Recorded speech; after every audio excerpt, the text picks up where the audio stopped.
सिलसिला नक्शबंदिया अवेसिया ऐं तंज़ीमुल ख़वान पाकिस्तान जे सरबराह अमीर अब्दुल कदीर ऐवान खजूर मंडी भरिसां मक़ामी होटल में बैसत रहमत आलम कॉन्फ्रेंस खे ख़िताब कंदे चयो आहे त रहमतुल्लिल आलमीन हज़रत मोहम्मद मुस्तफ़ा सल्लल्लाहु अलैहि वसल्लम जी दुनिया वारी ज़िंदगी इंसानियत लाइ रोशन राह आहे।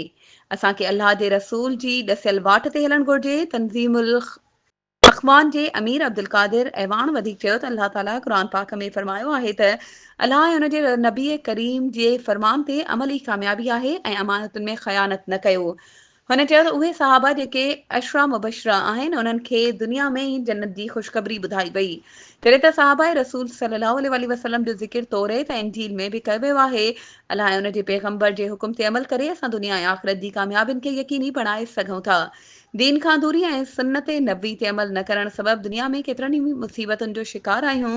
जॾहिं त साहबनि सगोरनि सॼी ज़िंदगी अल्लाह ऐं रसूल सल्लल्लाहु अलैहि वसल्लम जे हुकुमनि खे न छॾियो। हिन करे उहे असां लाइ दुनिया में मिसाल बणिजी विया। उन मौक़े ते सखर वीगर शहर जा अमलदार पिणु मौजूदु हुआ।